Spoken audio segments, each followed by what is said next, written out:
શ્રી ગણેશાય નમઃ. હેલો મિત્રો, હું તમારી સખી હેરુ આજે લઈને આવી છું શ્રીમદ ભગવદ્ ગીતા અધ્યાય 2 સાંખ્ય યોગ. મિત્રો, તમે જોઈ રહ્યા છો યુટ્યુબ આપણી ચેનલ વ્રત સાધનામાં આપનું સ્વાગત છે.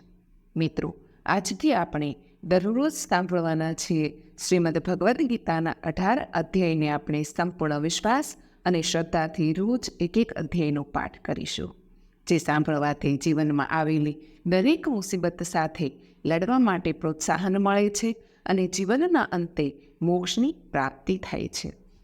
શ્રીમદ ભગવદ્ ગીતાના બીજા અધ્યાયને અંત સુધી સંપૂર્ણ રીતે સાંભળજો, એટલે એનું ફળ પણ તમને પૂરેપૂરું મળે.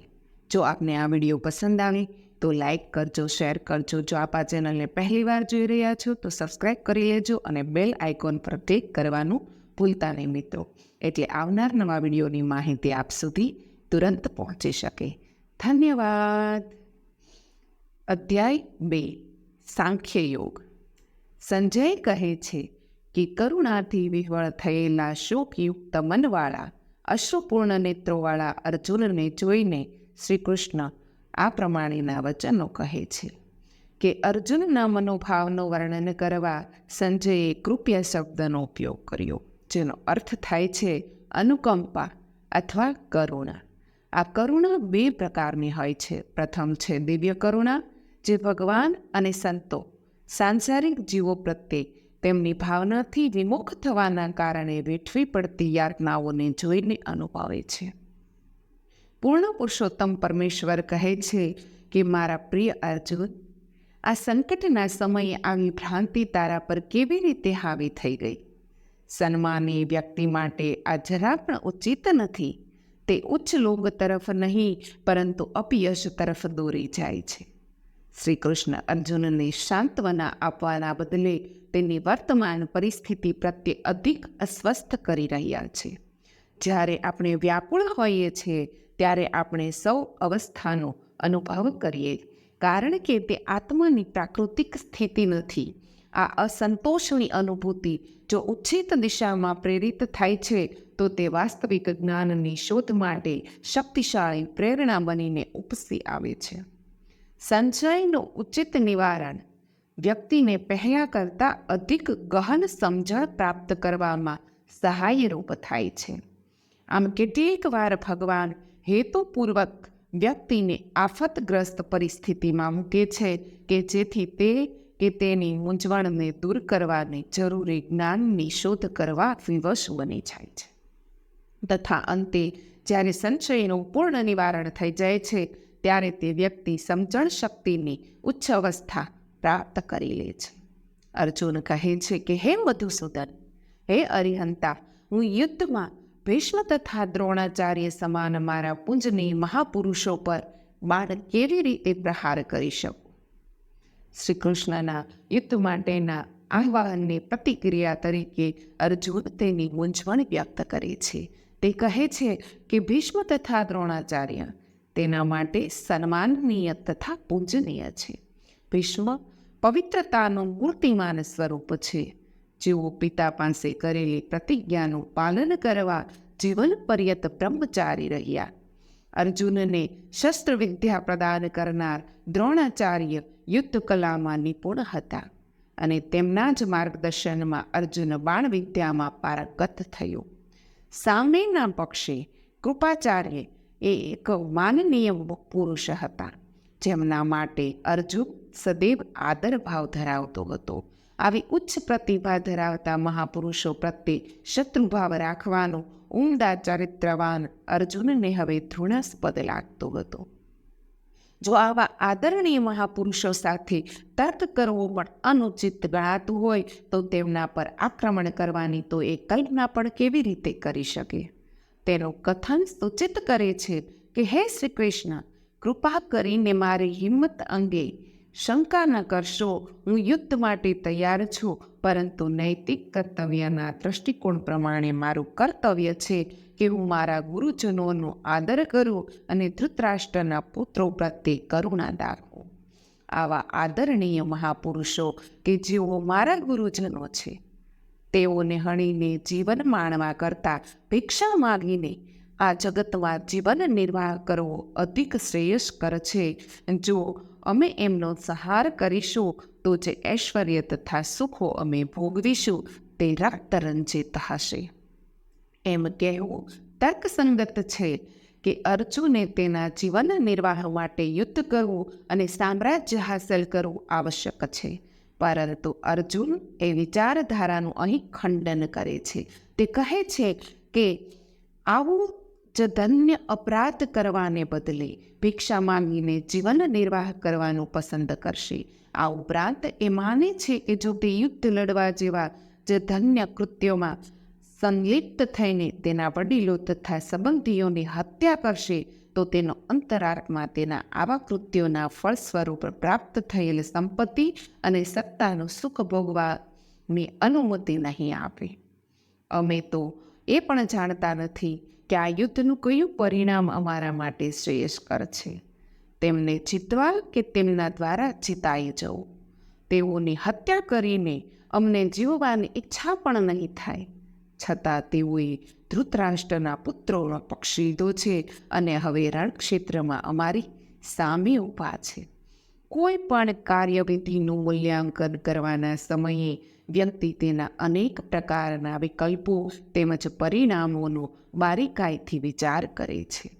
અર્જુન વિવાદ કરતો હતો કે કૌરવોને પરાજિત કરવા ઉચિત છે કે તેમના દ્વારા પરાજિત થવું ઉચિત છે.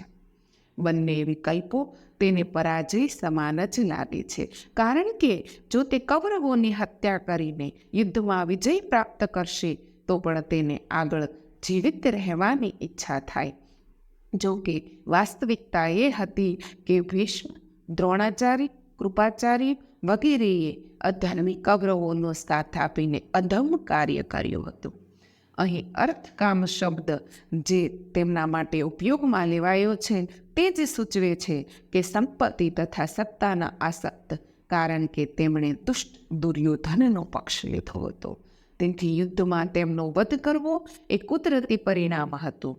વાસ્તવમાં યુદ્ધ પશ્ચાત સ્વયં ભીષ્મએ સ્વીકાર કર્યો હતો કે જે આચાર્ય અધમ કાર્ય કરતો હોય તેનો પરિત્યાગ કરવો જોઈએ. અહીં ભીષ્મ અંગે વિશેષ વર્ણનની જરૂર છે. તેઓ શ્રી કૃષ્ણના પરમ ભક્ત હતા. તેઓ તેમની ઇન્દ્રિયોના સ્વામી હતા તથા પરાક્રમ અને ઉદારતાનું મૂર્તિમાન સ્વરૂપ હતા. તેઓ પૂર્ણ સત્યના જ્ઞાતા હતા અને તેમણે જીવન પર્યંત સત્ય બોલવાની પ્રતિજ્ઞા લીધી હતી. મૃત્યુ પણ તેમની સમીપ તો આવી શકે તેમ હતું જો એ તેનું સ્વીકાર કરે. અનુસાર અર્થાત તેઓ મૃત્યુનો સમય પણ સ્વયંની ઈચ્છા અનુસાર નિશ્ચિત કરી શકવાની ક્ષમતા ધરાવતા હતા. ઘણા બધા કારણોસર તેમની ગણના એવા 12 પુરુષોમાં અથવા તો મહાજનોમાં થાય છે જેમનો ઉલ્લેખ ભાગવતમાં છે. જો હું પૂર્ણ પુરુષોત્તમ શ્રી કૃષ્ણને શસ્ત્ર ઉપાડવા વિવશના કરી દઉં તો હું મારી માતા ગંગાને લજ્જિત કરું અને રાજા શાંતનુનો પુત્ર નહીં. ભીષ્મ એટલા શૌર્યથી લડ્યા કે અર્જુનનો રથ ભાંગી ગયો અને તે ભૂમિ પર અસહાય બનીને પડી ગયો. તે સમયે શ્રી કૃષ્ણએ રથનું ચક્ર ઉઠાવ્યું અને કૃષ્ણ અને અર્જુનને મારવા આવતા ભીષ્મને અટકાવવા આગળ ખસી આવ્યા.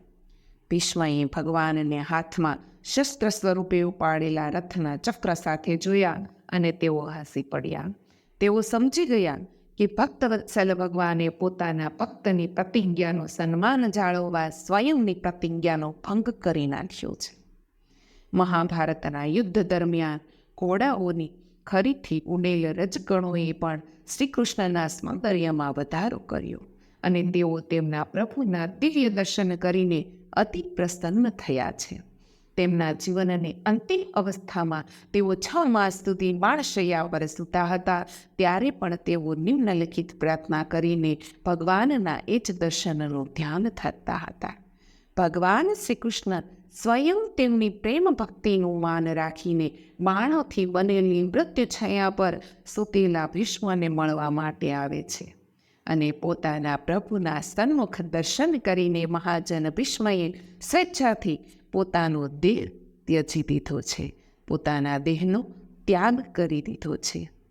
હું કિંક તરવ્ય વિમૂઢ થઈ ગયો છું, તેમજ ચિંતા અને કાયરતાથી ગ્રસ્ત થયો છું. હું આપનો શિષ્ય છું, તેમજ આપને શરણાગત છું. કૃપા કરીને નિશ્ચિતપણે ઉપદેશ આપો કે મારા માટે શું શ્રેષ્ઠ છે. ભગવદ્ ગીતાની આ અત્યંત મહત્વપૂર્ણ ક્ષણ છે કે જ્યારે સૌ પ્રથમવાર અર્જુન, જે શ્રી કૃષ્ણનો મિત્ર અને પિતરાય ભાઈ છે, તેમને પોતાના ગુરુ બનવા પ્રાર્થના કરે છે.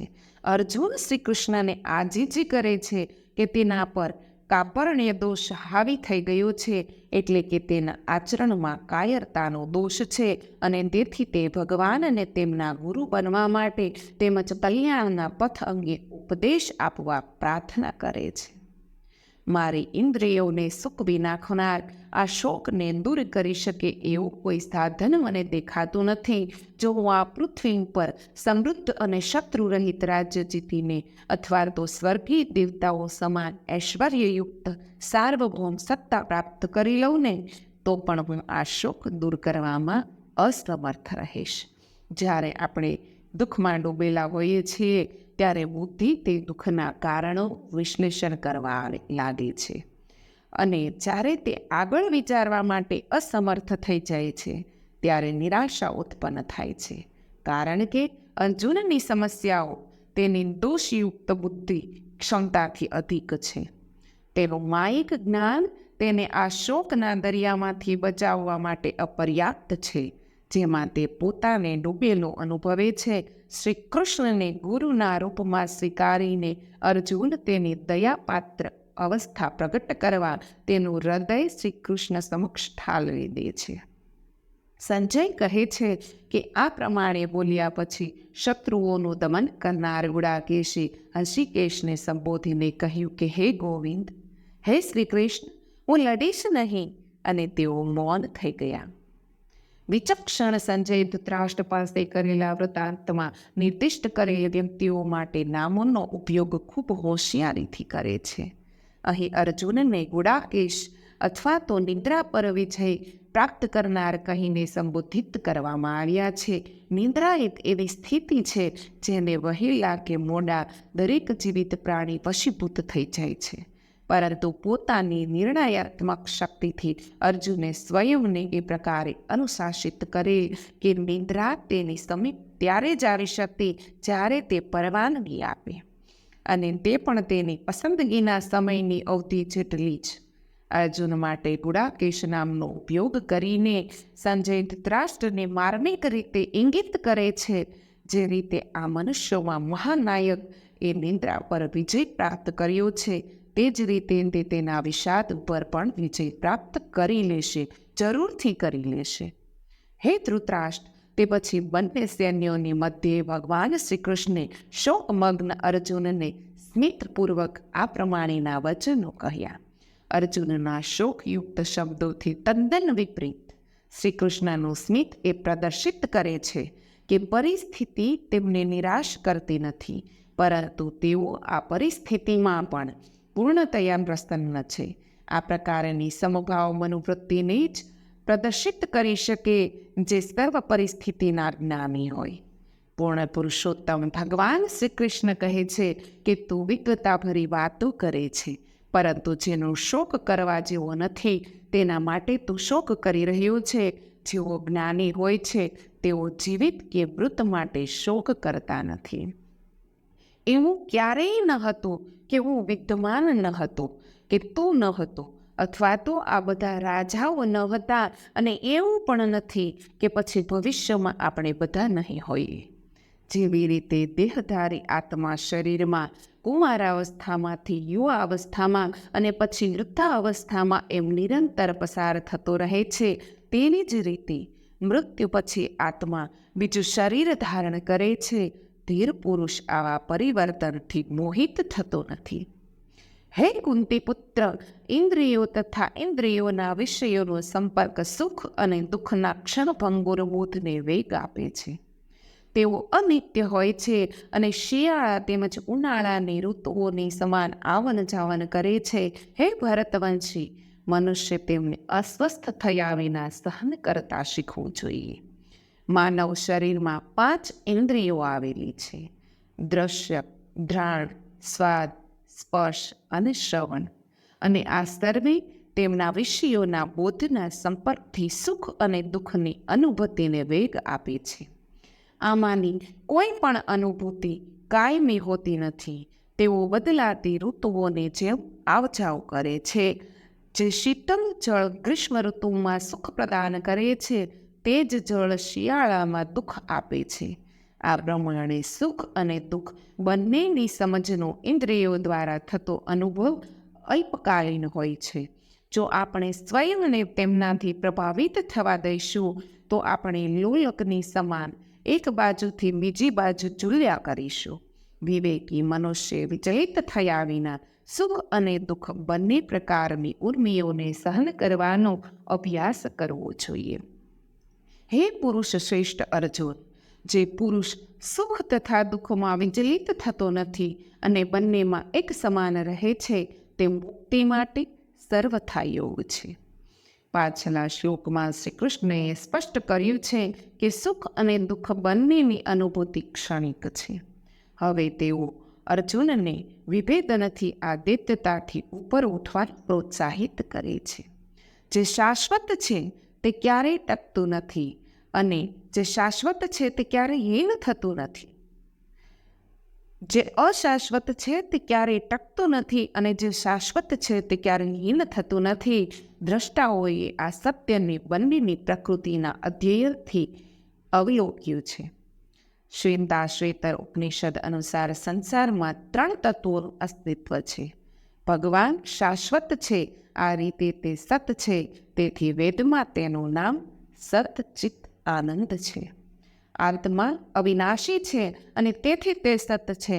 આમ છતાં એક દિવસ શરીર જીવવાનું છોડી દેશે અને તેથી તે અસત એટલે કે અલ્પકાલીન છે. આત્મા પણ સત ચિત્ત આનંદ છે, પરંતુ તે અણુ છે. આથી આત્મા અણુ સત, અણુ ચિત્ત તથા અણુ આનંદ છે. માયા તત્ જેનાથી આ વિશ્વ બન્યું છે તે પણ નિત્ય અથવા તો સત છે. છતાં પણ બધા ભૌતિક પદાર્થો જેને આપણે આસપાસ જોઈએ છીએ સમયની સાથે અસ્તિત્વમાં આવ્યા અને સમયની સાથે તેમનો નાશ થઈ જશે. તેથી તેમને અસત અથવા અલ્પકાલીનની શ્રેણીમાં મૂકી શકાય. આમ સંસાર પોતે તો અસત છે, કેવળ માયા તત્વ સત છે. જે સમગ્ર શરીરમાં વ્યાપ્ત છે તેને જ તું અવિનાશી જાણ. તે અવિનાશી આત્માનો નાશ કરવા કોઈ જ સમર્થ નથી. આત્મા શરીરમાં વ્યાપ્ત છે એમ કહીને શ્રી કૃષ્ણ શરીર અને આત્મા વચ્ચેનો સંબંધ સ્થાપિત કરે છે. તેમનું આ અંગે તાત્પર્ય શું છે? તો કે આત્મા ચેતન છે, તે ચેતના ધારણ કરે છે. શરીર જડ પદાર્થનું બનેલું છે અને ચેતનાથી વંચિત છે, છતાં પણ આત્મા શરીરમાં રહીને ચેતના શક્તિના આધારે શરીરમાં સંચારિત પણ થાય છે. આમ આત્મા તેની ચેતના સર્વત્ર પ્રસારિત કરીને શરીરમાં વ્યાપ્ત રહે છે. કેવળ ભૌતિક શરીર નાશવંત છે, તેમાં વ્યાપ્ત આત્મા અવિનાશી, અપ્રમેય અને શાશ્વત છે. તેથી હે ભરતવંશી, તો યુદ્ધ કર. આ સ્થૂળ શરીર હકીકતમાં માટીમાંથી બન્યો છે. એ માટી જ શાકભાજી, ફળો, અનાજ, દાળ અને ઘાસમાં રૂપાંતરિત થાય છે. ગાય ઘાસ ચરે છે અને દૂધ ઉત્પાદિત કરે છે. આપણે મનુષ્ય આ ખાદ્ય પદાર્થોનું સેવન કરીએ છીએ અને તે આપણા શરીરમાં પરિવર્તિત થાય છે. તેથી એમ કહેવાય કે અતિશયોક્તિ નથી કે આ શરીર માટીમાંથી બન્યું છે. અને મૃત્યુના સમયે જ્યારે આત્મા વિદાય લે છે ત્યારે શરીરની અંત્યેષ્ટિ આ 3માંથી કોઈ એક પ્રકારે થાય છે: કૃમિ, વેદ અથવા ભસ. જો તેને બાળવામાં આવે છે તો ભસ્મમાં રૂપાંતરિત થઈ જાય છે અને મોટી બની જાય છે, અથવા તો તેને દફનાવવામાં આવે તો તે જીવજંતુઓનું ભોજન બને છે અને અંતતઃ માટીમાં પરિવર્તિત થાય છે. અન્યથા તેને નદીઓમાં ફેંકી દેવામાં આવે તો જળચર પ્રાણીઓનો ગ્રાસ બને છે અને મળમૂત્ર રૂપે વિસર્જિત થઈ માટી બને છે, જે આખરે સમુદ્ર તળમાં વિલીન થઈ જાય છે. જે આત્માને હણનારો સમજે છે તથા જે તેને હણાલેલો માને છે તે બંને અજ્ઞાની છે, કારણ કે આત્મા નથી હણાતો કે નથી હણતો. મૃત્યુનો ભ્રમ એટલે ઉત્પન્ન થાય છે કારણ કે આપણે સ્વયંને શરીર માનીએ છીએ. જો સ્વપ્નમાં આપણું માથું કપાઈ જતું જોઈએ તો તેની પીડાનો અનુભવ આપણે ત્યાં સુધી કરી શકીએ છીએ જ્યાં સુધી જાગ્રત થતા નથી. સ્વપ્નમાં બનેલી ઘટના ભ્રમ છે, પરંતુ જ્યાં સુધી આપણે જાગૃત થઈને ભ્રમને દૂર કરતા નથી ત્યાં સુધી તે પીડાનો અનુભવ યાતના આપતો રહે છે. એ જ રીતે સ્વયંને શરીર માનવાના ભ્રમમાં આપણે મૃત્યુના ભયનો અનુભવ કરીએ છીએ. પ્રબુદ્ધ જીવાત્મા કે જેમનો આ ભ્રમ દૂર થઈ જાય છે તેમનો મૃત્યુ માટેનો ભય પણ નષ્ટ થઈ જાય છે. આત્મા ક્યારેય જન્મ લેતો નથી કે મૃત્યુ પામતો નથી. ન તો એ ક્યારેક અસ્તિત્વમાન હતો કે ન તો કદાપી સ્વપ્નમાં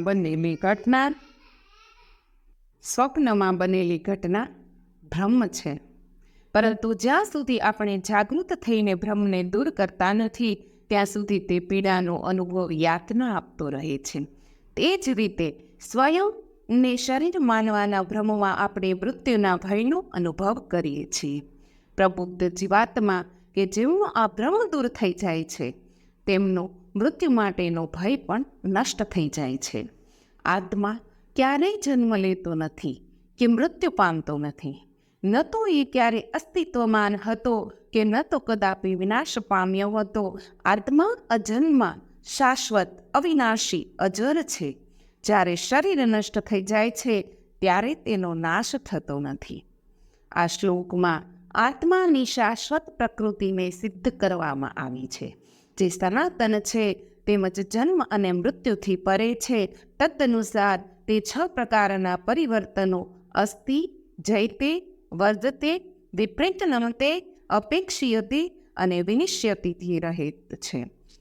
ગર્ભમાં અસ્તિત્વમાન થવું, જન્મ, વિકાસ, પ્રજોત્પાદન, હાસ અને મૃત્યુ આ બધા શરીરના પરિવર્તનો છે, આત્માના નહીં. આપણે જેને મૃત્યુ કહીએ છીએ તે કેવળ શરીરનો નાશ છે. આત્માનો તો જન્મ જ થાય છે કે ન તો મૃત્યુ થાય છે. આત્માનો ન તો જન્મ થાય છે કે ન તો મૃત્યુ થાય છે. ન તો એ કોઈનામાંથી પ્રગટ થાય છે કે ન તો એમાંથી કંઈ પ્રગટ થાય છે.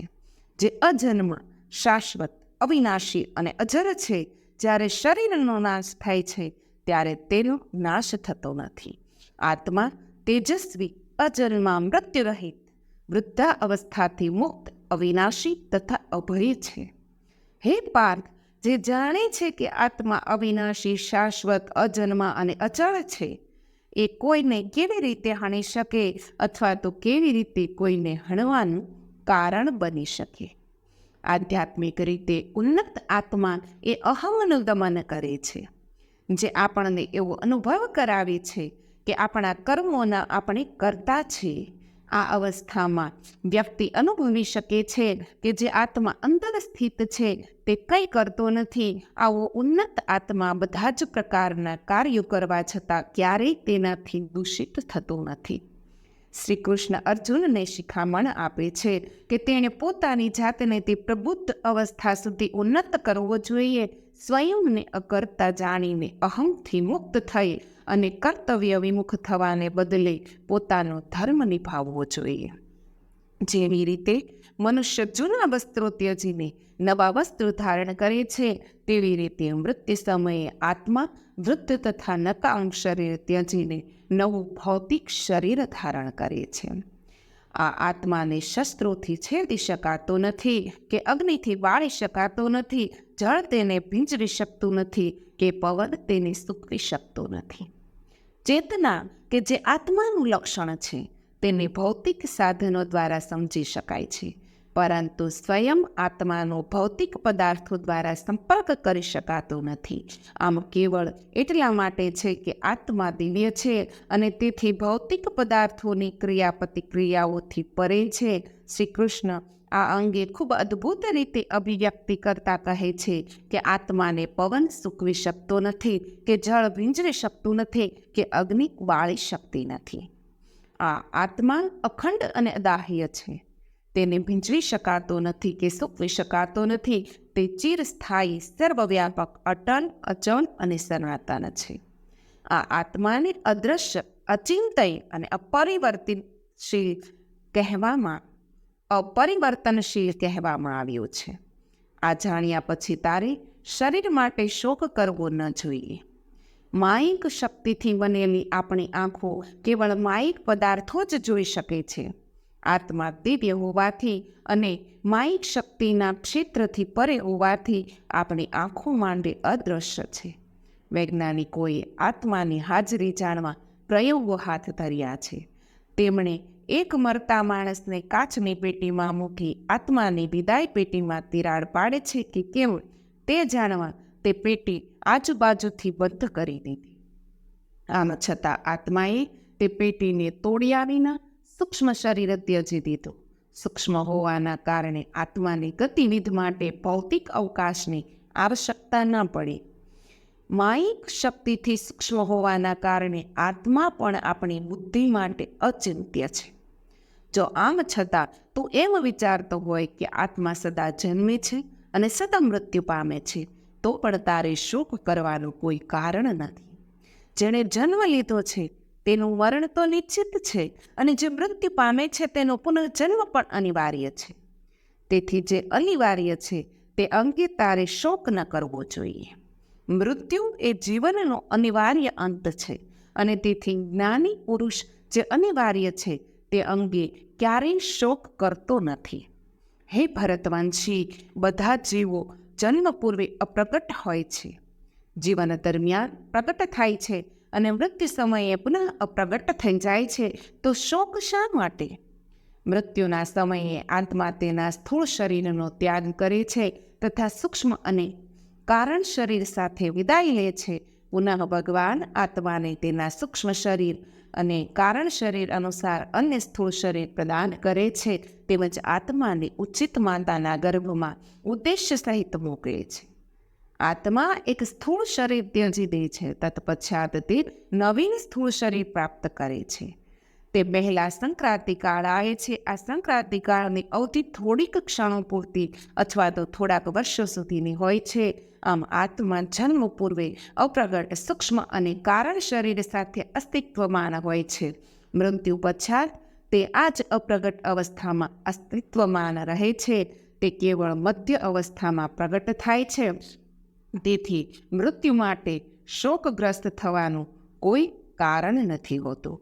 કેટલાક લોકો આત્માને આચાર્ય તરીકે જુએ છે, કેટલાક તેનું આચાર્ય તરીકે વર્ણન કરે છે અને કેટલાક તેના વિશે આચાર્ય તરીકે સાંભળે છે, જ્યારે બીજા તેના વિશે સાંભળ્યા પછી પણ તેને લેશ માત્ર સમજી શકતા નથી.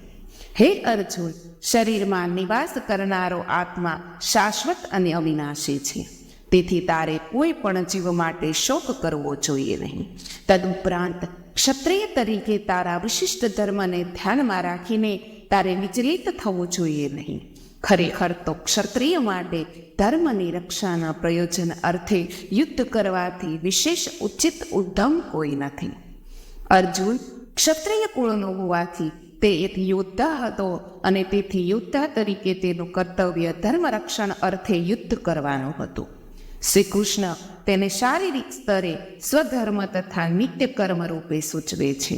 હે પાર્થ, એ યોદ્ધાઓ ધન્ય છે જેમને ધર્મની રક્ષા માટેના આવા અવસરો અનાયાસે પ્રાપ્ત થાય છે, જે તેમના માટે સ્વર્ગલોકના પ્રવેશદ્વારો ઉઘાડી આપે છે. આમ છતાં પણ જો તું તારા સામાજિક કર્તવ્યોનો ત્યાગ કરીને આ ધર્મ યુદ્ધ કરવાનો ઇનકાર કરીશ તો તને પાપનું ફળ અવશ્ય મળશે. જો યોદ્ધા રણક્ષેત્રમાં અહિંસક બનવાનું પસંદ કરે છે તો તે કર્તવ્યની ઉપેક્ષા ગણાશે અને તેને પાપયુક્ત કર્મની શ્રેણીમાં રાખવામાં આવ્યું છે. તેથી શ્રી કૃષ્ણ કહે છે કે જો અર્જુન તેના કર્તવ્યને અસંગત અને કષ્ટદાયક ગણીને તેનો ત્યાગ કરશે તો તે પાપ કરશે. લોકો તને કાયર અને પલાયનવાદી કહેશે. સન્માનપાત્ર વ્યક્તિ માટે અપકીર્તિ મૃત્યુથી પણ વધારે ખરાબ છે. સન્માનપાત્ર લોકો માટે સામાજિક પ્રતિષ્ઠાનું અતિ મહત્વ હોય છે. યોદ્ધાઓના અમુક વિશિષ્ટ ગુણો ને કારણે માન અને પ્રતિષ્ઠાનું મહત્વ તેમના માટે વિશેષ હોય છે. તેમના માટે અપયશ એ મૃત્યુથી પણ વધારે દુઃખદાયક હોય છે. શ્રી કૃષ્ણ અર્જુનને આ અંગે સ્મરણ કરાવે છે કે જેથી જો તું ઉચ્ચ કક્ષાના જ્ઞાનથી પ્રેરિત ન થાય તો ઓછામાં ઓછું નિમ્ન કક્ષાના જ્ઞાનથી તો પ્રેરિત થાય. વિશ્વના ઘણા સમાજો એવા ધોરણોની ચિત્ત કરે છે કે જે યોદ્ધા કાયરતાને કારણે રણક્ષેત્રમાંથી ભાગી જાય તેને સમાજમાંથી બહિષ્કૃત કરી દેવામાં આવે છે. અર્જુન જો તેના ધર્મની અવગણના કરશે તો તેને અપકીર્તિની અત્યંત પીડા સહન કરવી પડશે. જે મહાન સેનાપતિઓ તારા માટે સન્માનીય અભિપ્રાય ધરાવે છે તેવું માની લેશે કે ભયને કારણે તું રણક્ષેત્રમાંથી ભાગી છૂટ્યો છે અને એ રીતે તું એમનો તારા પ્રત્યેનો આદર ગુમાવી દઈશ. અર્જુન પ્રખ્યાત યોદ્ધા હતો અને ભીષ્મ, દ્રોણાચાર્ય, કર્ણ વગેરે જેવા કૌરવ પક્ષના મહાશૂરવીર યોદ્ધાઓ માટે એક સન્માનીય પ્રતિબિંબ હતો. તેણે ઘણા સ્વર્ગીય દેવતાઓ સાથે યુદ્ધ કરીને ખ્યાતિ પ્રાપ્ત કરી હતી. શિકારીના વેશમાં આવેલા ભગવાન શિવ સાથે યુદ્ધ કરીને અર્જુને તેમને દિઢમુક્ત કરી દીધા હતા. તેમની વીરતા અને કૌશલ્યને પ્રસન્ન થઈને ભગવાન શિવે તેને સ્વર્ગીય શસ્ત્ર પાશુપાસ્ત્ર આપીને પુરસ્કૃત કર્યો હતો. તેના ધનુર્વિદ્યાના ગુરુ દ્રોણાચાર્ય તેને વિશેષ શસ્ત્રો રૂપે આશીષ પ્રદાન કર્યા હતા. જો સાવ યુદ્ધના આરંભ પૂર્વે જ અર્જુન રણભૂમિમાંથી નિવૃત્ત થઈ જશે તો આ અતિ પરાક્રમી યોદ્ધાઓ એ નહીં સમજે કે સ્વજનો માટેના અનુરાગે તેને ભાગી છૂટવા પ્રેરિત કર્યો છે. તેઓ તો તેને કાયર ગણશે અને ધારી લેશે કે યુદ્ધમાંથી તેમની વીરતાના ડરથી ભાગ્યો છે. તારા શત્રુઓ કટુ વચનોથી તારી અપકીર્તિ કરશે, અપમાનિત કરશે અને તારા સામર્થ્યની નિંદા કરશે. અરે આનાથી વધારે દુઃખદાયી બીજું શું હોઈ શકે? જો અર્જુન યુદ્ધમાંથી નાસી જશે તો મહાબળશાળી યોદ્ધાઓની સભામાં અર્જુનના સન્માનનો તો ક્ષય થઈ જશે. એટલું જ નહીં, તેની નિંદા પણ કરવામાં આવશે. શ્રી કૃષ્ણ નિંદંત શબ્દનો પ્રયોગ કરે છે, જેનો અર્થ થાય છે નિંદા કરવી, અવાચ્છવાદાન અર્થાત કટુ વચનનો ઉપયોગ કરવો. જેમ કે વ્યંઢણ, અર્જુનના દુર્યોધન જેવા શત્રુઓ તેના વિશે ઘણી અશોભનીય વાતો કરશે. જો તું યુદ્ધ કરીશ તો કાં તો રણભૂમિ પર નાઈ જઈશ અને સ્વર્ગ પ્રાપ્ત કરીશ, અથવા તો તું વિજય પ્રાપ્ત કરીશ અને પૃથ્વીનું સામ્રાજ્ય ભોગવીશ. તેથી હે કુંતી પુત્ર, કૃતનિશ્ચયી થઈને ઊભો થા અને યુદ્ધ માટે તૈયાર થા. શ્રી કૃષ્ણ હજી વર્ણાશ્રમ ધર્મના સ્તરે દિવ્ય ઉપદેશનું વ્યાખ્યાન આપી રહ્યા છે. તેઓ અર્જુનને તેના કર્તવ્યના પાલન પરિણામ સ્વરૂપે ઉત્પન્ન થનારી બે સંભાવનાઓ વિશે સમજાવી રહ્યા છે. જો અર્જુન વિજયી બનશે તો પૃથ્વીનું સામ્રાજ્ય તેની પ્રતીક્ષા કરી રહ્યું છે, અને જો ધર્મનું પાલન કરતા તેના પ્રાણ ન્યોચાવર થઈ જશે તો સ્વર્ગલોકમાં જશે. સુખ અને દુઃખ, લાભ અને હાનિ, જય અને પરાજય આ બધા પ્રત્યે સમભાવ રાખીને કર્તવ્યના પાલન ખાતર તો યુદ્ધ કર. આ પ્રમાણે તારા કર્તવ્ય પાલન કરવાથી તને કદાપી પાપ લાગશે નહીં. અર્જુનને લૌકિક સ્તરે પ્રેરિત કરીને શ્રી કૃષ્ણ હવે કર્મના ગહન શાસ્ત્રની દિશામાં આગળ વધે છે. અર્જુને તેનો ભય વ્યક્ત કર્યો હતો કે શત્રુઓની હત્યા કરવાથી તેને પાપ લાગશે. શ્રી કૃષ્ણ તેના આ ભયને સંબોધિત કરે છે. તેઓ અર્જુનને તેના કર્મોના ફળ પ્રત્યે આસક્ત થયા વિના તેના કર્તવ્યોનું પાલન કરવાની શિખામણ આપે છે. કર્મ પ્રત્યેનો આ પ્રકારનો અભિગમ તેને કોઈ પણ પાપપૂર્ણ પ્રતિભાવોથી મુક્ત કરી દેશે. તેથી શ્રી કૃષ્ણ અર્જુનને શિખામણ આપે છે કે પરિણામોથી વિરક્ત થઈને કેવળ તેના કર્તવ્ય પાલન ઉપર ધ્યાન કેન્દ્રિત કર. જ્યારે તે જય અને પરાજય, સુખ અને દુઃખ બંનેને સમાન ગણીને સમભાવ અભિગમથી યુદ્ધ કરશે તો તેના શત્રુઓને મારીને પણ તેને કોઈ પાપ નહીં લાગે. જેમ કમળપત્ર જળથી અસ્પર્શ રહે છે, તેમ જેઓ સર્વ આસક્તિનો ત્યાગ કરીને પોતાના સર્વ કર્મો ભગવાનને સમર્પિત કરે છે તેઓને પાપ સ્પર્શી શકતું નથી. અત્યાર સુધી મેં સાંખ્ય યોગનું યથાર્થ, આત્માની પ્રકૃતિ અંગે પ્રકરણાત્મક જ્ઞાનનું વર્ણન કર્યું છે. હે પાર્થ, હવે હું બુદ્ધિયોગ પ્રગટ કરું છું. તેને તું સાંભળ. જો તું આ જ્ઞાન સાથે કાર્ય કરીશ તો તું કર્મોના બંધનમાંથી મુક્ત થઈ જઈશ. આ ચેતન અવસ્થામાં રહીને કર્મ કરવાથી હાનિ કે વિપરીત પરિણામ મળતા નથી અને થોડા પ્રયત્નો પણ મહાભયમાંથી બચાવી લે છે. આપણે એ મહાન ખતરાનો સામનો કરી રહ્યા છીએ કે આવનારા જન્મમાં આપણને કદાચ માનવ દેહ પણ ન મળે અને તેના બદલે આપણે નિમ્ન જાતિના જીવો જેમ કે પશુ, પક્ષી વગેરે જેવી નિમ્ન કક્ષાની યોનિઓમાં જવું પડે. આપણે એવી આત્મસંતુષ્ટિ રાખવી ન જોઈએ કે આપણા માટે માનવ દેહ અનામત રાખવામાં આવશે, કારણ કે પુનર્જન્મનો નિર્ણય આપણા આ જન્મના કર્મો અને ચેતનાવસ્થાના આધારે થાય છે. હે ગુરુનંદન, જે મનુષ્યો આ માર્ગનું અનુસરણ કરે છે તેઓની બુદ્ધિ દટ્ટ સંકલ્પમાં સ્થિત હોય છે અને તેમનું ધ્યેય પણ એકમાત્ર જ હોય છે. જે મનુષ્ય દટ્ટ સંકલ્પમાં સ્થિત નથી તેઓની બુદ્ધિ અનેક શાખાઓમાં વિભક્ત રહે છે. સાધકને આ પથ પર આગળ વધતા કોઈ અટકાવી શકતું નથી.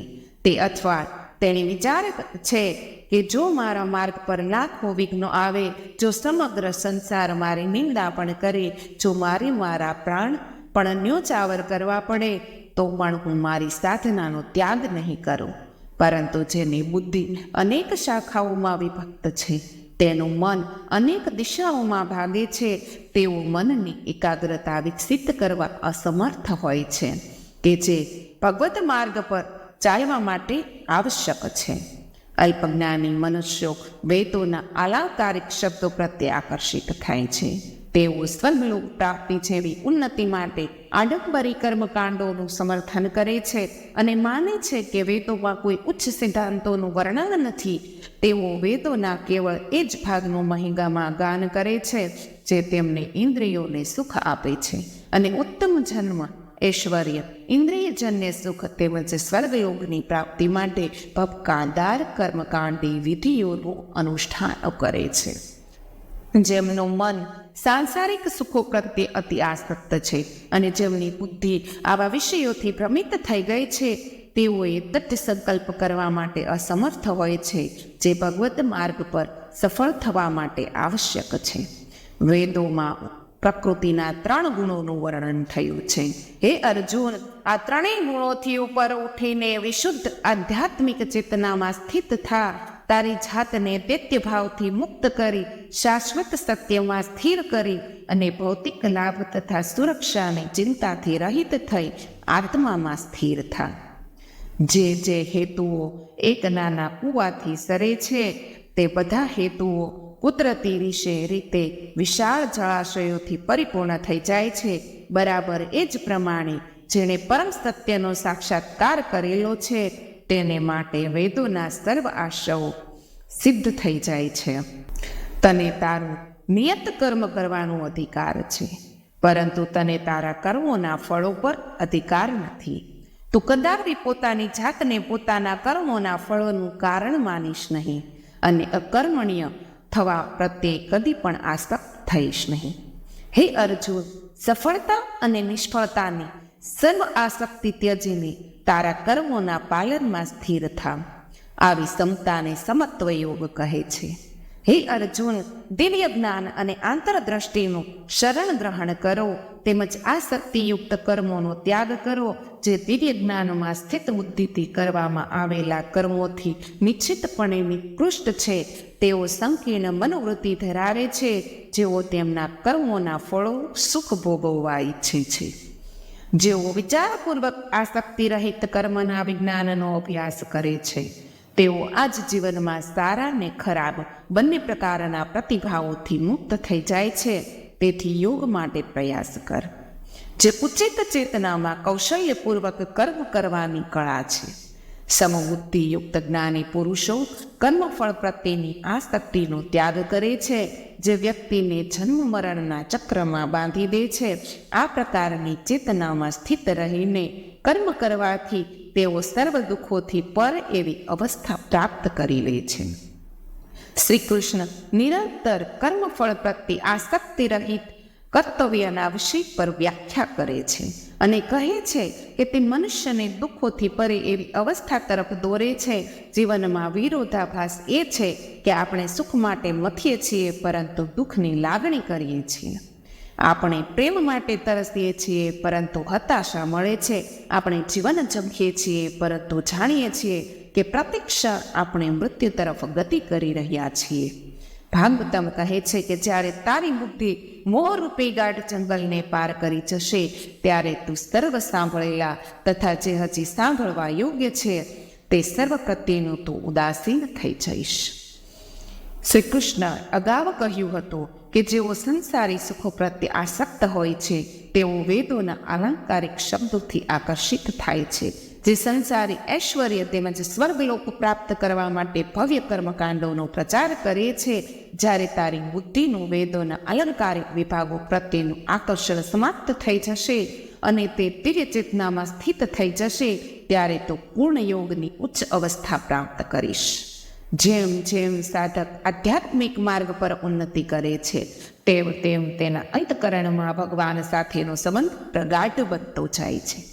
તે સમયે તેને જ્ઞાત થાય છે કે તેઓ અગાઉ કે જે વૈદિક કર્મકાંડોનું આચરણ કરતા હતા તે પોજરૂપ અને સમય વ્યર્થ કરનારા છે. ત્યારે તેઓને વિસ્મય થાય છે કે શું તેઓ ભક્તિની સાથે સાથે આ કર્મકાંડો કરવા બંધાયેલા છે? અને જો તેઓ આ કર્મકાંડોનો અસ્વીકાર કરીને સ્વયંને સંપૂર્ણપણે તેમની સાધનામાં સમર્પિત કરી દેશે તો શું તેને અપરાધ થયો ગણાશે? અર્જુને કહ્યું કે હે કેશવ, જેઓ સ્થિત પ્રજ્ઞ મનુષ્યો છે તેઓની પ્રકૃતિ કેવી હોય છે? સ્થિત પ્રજ્ઞ વ્યક્તિ કેવી રીતે વાત કરે છે, તે કેવી રીતે બેસે છે, તે કેવી રીતે ચાલે છે?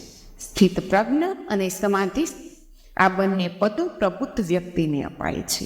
શ્રી કૃષ્ણના મુખે પૂર્ણ યોગ અથવા તો સમાધિની અવસ્થા વિશે સાંભળીને અર્જુન સ્વાભાવિક રીતે પ્રશ્ન કરે છે. તે આ અવસ્થામાં સ્થિત મનુષ્યના મનની પ્રકૃતિ અંગે જાણવા ઈચ્છે છે. તદુપરાંત તે જાણવા ઈચ્છે છે કે મનની આ દિવ્ય અવસ્થા વ્યક્તિના વર્તનમાં કેવી રીતે પ્રગટ થાય છે. પૂર્ણ પુરુષોત્તમ પરમેશ્વર શ્રી કૃષ્ણ કહે છે કે હે પાર્થ, જ્યારે મનુષ્ય સર્વ પ્રકારની સ્વાર્થી વાસનાઓનો તથા મનને યાતનાઓ આપનારી ઇન્દ્રિયજન્ય તૃષ્ણાઓનો પરિત્યાગ કરી દે છે અને આત્મ સાક્ષાત્કારમાં સંતુષ્ટ થઈ જાય ત્યારે તે મનુષ્યને સ્થિત પ્રજ્ઞ કહી શકાય. જ્યારે વ્યક્તિ અંતકરણમાંથી સર્વ સ્વાર્થી ઈચ્છાઓનો નિકાલ કરી દે છે ત્યારે માયિક બંધનોમાં બંધાયેલો જીવાત્મા જન્મ અને મૃત્યુના ચક્રમાંથી મુક્તિ મેળવે છે અને ગુણોથી ભગવાન સમાન બની જાય છે. ઉપરોક્ત શ્લોકમાં શ્રી કૃષ્ણ કહે છે કે સ્થિત પ્રજ્ઞ એ છે કે જેણે સ્વાર્થી ઈચ્છાઓ તથા ઇન્દ્રિયોની ઝંખનાઓનો ત્યાગ કરી દીધો છે તથા સ્વમાં સ્થિત છે. જે મનુષ્ય સંતાપોમાં વિચલિત થતો નથી, જે સુખો માટે લાલસા રાખતો નથી અને જે આસક્તિ, ભય તથા ક્રોધથી મુક્ત છે તેને સ્થિર મનવાળો મુનિ કહેવાય છે.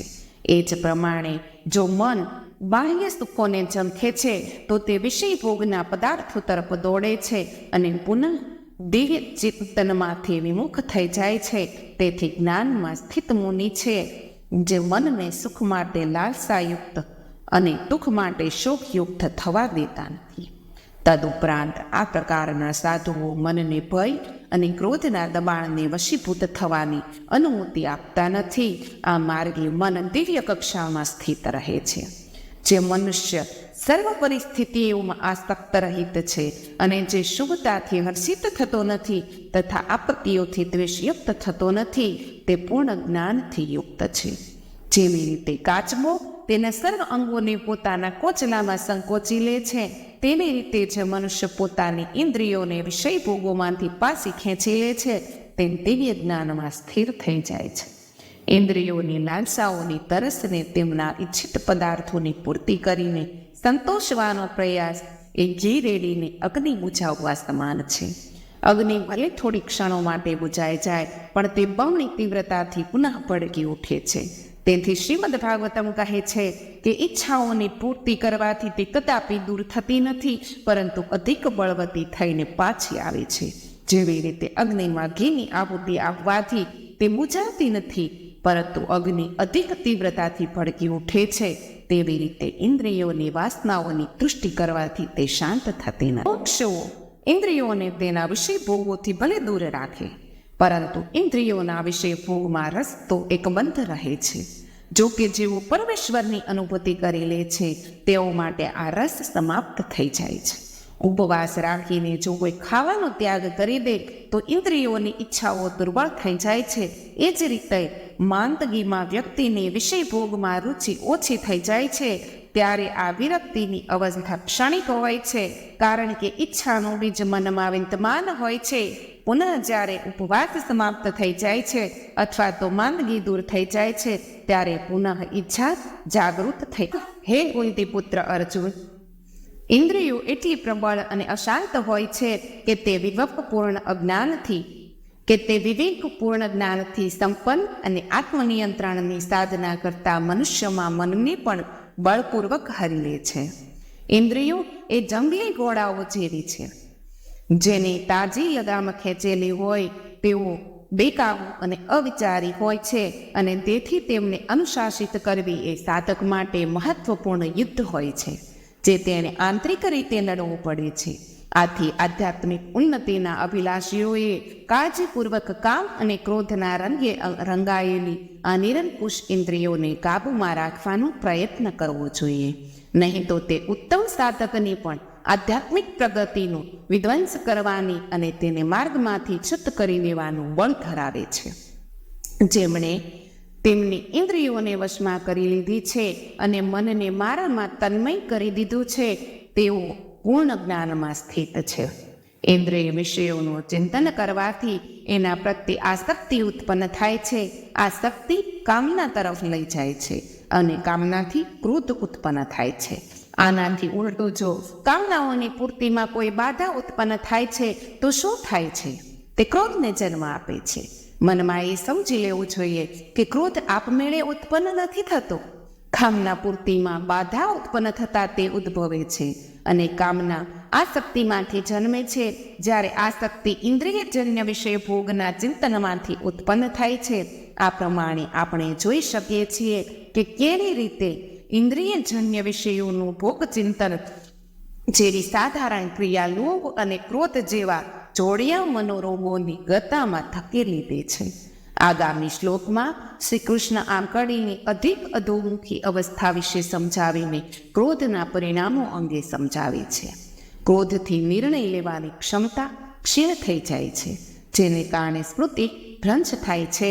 જ્યારે સ્મૃતિ ભ્રંશ થાય છે ત્યારે બુદ્ધિ નષ્ટ થાય છે, અને બુદ્ધિ નષ્ટ થવાથી મનુષ્યનો વિનાશ થઈ જાય છે.